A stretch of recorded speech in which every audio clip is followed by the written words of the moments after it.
When you change the way you look at things, the things you look at change. Albert Einstein once observed that the most fundamental and major decision that you have to make in your life is this: do I live in a friendly or a hostile universe? Which is it?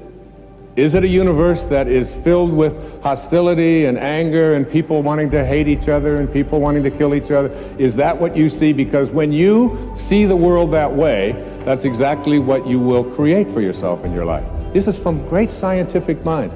And the interesting thing is that this is not just a clever play on words, that when you change the way you look at things, the things you look at change. I'd like you to imagine the following scene. You're in your house. You've got your car keys in your hand. The lights go out. Power failure. You can't see a thing. You stumble around in your living room and you drop your keys. And you look around for a moment and you realize that you're never going to find them in the dark. But you look outside and you notice that the street lights are on. So in your mind, a light bulb goes off. I'm not going to sit around here in the dark and grope around looking for my keys when there's a light on outside. I'm going to go out here under the street light and I'm going to look for my keys. Why are you laughing? This makes a lot of sense. So you're out here and you're groping around and you're looking for your keys and you're looking and your neighbor comes along and says, "What happened, Wayne?" "Well, I dropped my keys." "Oh, I'll help you look for them." And the two of us are now down here looking for our keys. And looking, finally he says to me, "Excuse me, but where did you drop your keys?" "Well, I dropped them in the house." He said, "You mean to tell me that you dropped your keys in the house and you're looking for them out here in the streetlight? Doesn't make any sense." And I said, "Well, it doesn't make any sense to grope around in the dark when there's light out here." Now you laugh and you think how silly that is, but isn't that exactly what we do when we have a problem, a difficulty, a struggle that is located inside and we're looking for the solution outside, someplace outside of ourselves? It would be like going to the doctor and telling him all of your symptoms, and the doctor says, "Oh boy, you've got a lot of symptoms." And he starts writing out prescriptions. You need a prescription for this symptom, you need a prescription for that symptom, and finally he gets this 4 or 5, and you go to walk out, and you say, "Well, I'd like my prescriptions." He said, no, I'll give this one to your mother-in-law, and I'll give this one to your neighbor, and I'll give this one to your daughter, and I'll give this one to your father."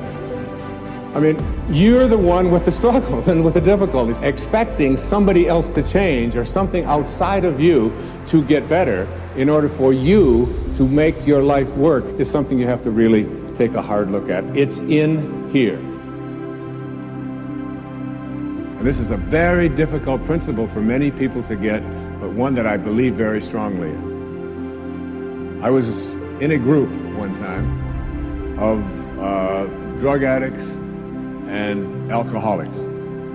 And the sign on the wall said, "There are no justified resentments in this group." What I said to that group that night was, no matter what anybody says to you here, no matter what kind of anger comes directed towards you, no matter how much hate you may encounter showing up in your life, there are no justified resentments. Meaning that if you carry around resentment inside of you about anything or about anyone, and I'm talking about the person that you lent money to and hasn't paid you back, I'm talking about the person in your life that you feel was abusive in your life, I'm talking about the person who walked out on you and left you for somebody else, I'm talking about all of the things that you have justified in your heart and in your life that you have the right to be resentful about. And I'm suggesting to you that those resentments will always end up harming you and creating in you a sense of despair. No one ever dies from a snake bite. The snake bite will never kill you. You cannot be unbitten. Once you're bitten, you're bitten. But it's the venom that continues to pour through your system after the bite that will end up destroying you. There are many ways to get the things that we want for ourselves in our lives, but basically it all begins with how we choose to think. As you think, so shall you be. 7 little words that I think are perhaps the most important things that we can learn and master in our lives. This old proverb notion that I become what I think about all day long. And once you know that what you think about is what expands, you start getting real careful about what you think about. You don't allow your thoughts to be on anything that you don't want, or that you wouldn't want to have manifest or show up for you in your life. Have a mind that is open to everything and attached to nothing. One of the central principles of my life is that no one knows enough to be a pessimist about anything. And that each and every one of us, when we close our mind to what is possible for us or what is possible for humanity, closes off the genius that resides and lives in each and every one of us. Having an open mind doesn't necessarily mean finding fault with all of the things that you've been taught by others. It means opening yourself up to the potentiality and the possibility that anything and everything is possible. So having a mind that is open to everything and attached to nothing really means finding within ourselves the ability to get rid of a trait that I find so common in the contemporary world. Do you know that most people that I meet spend their lives looking for occasions to be offended? They actually are out there hoping that they can find some reason to be offended. And there's no shortage of reasons. They're out there everywhere.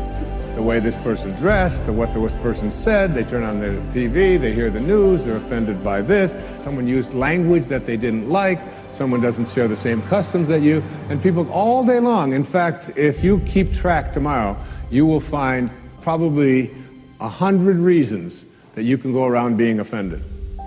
But a mind that is open to everything and attached to nothing is a mind that says, I'm never looking for anything to be offended by.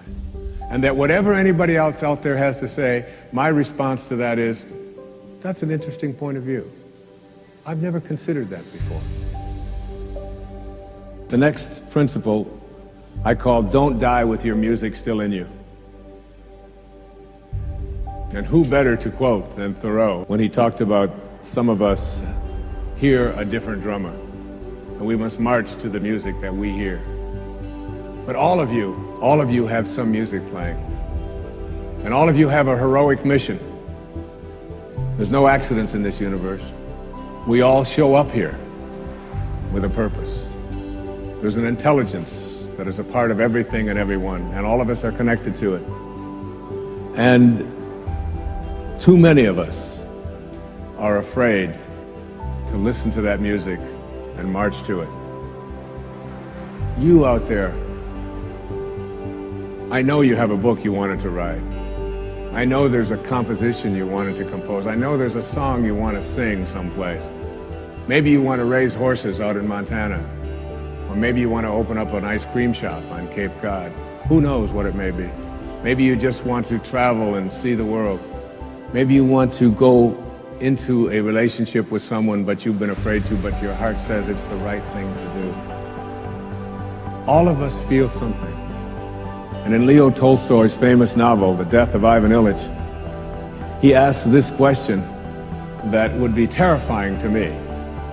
He says, as he has his accountant from Moscow lying on his deathbed, contemplating the horror of this question, what if my whole life has been wrong?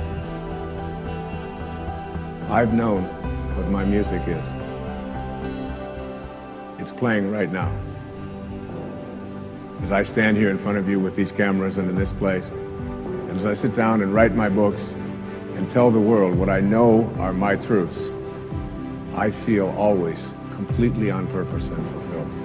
And no time will I ever come to the end of my life and say, what if my whole life has been wrong? Whoever you are, whatever that music is, however distant it may sound, however strange, however weird others may interpret it to be, don't get to the end of your life and know that you're going to leave and not have it played yet. Don't die with your music still in you.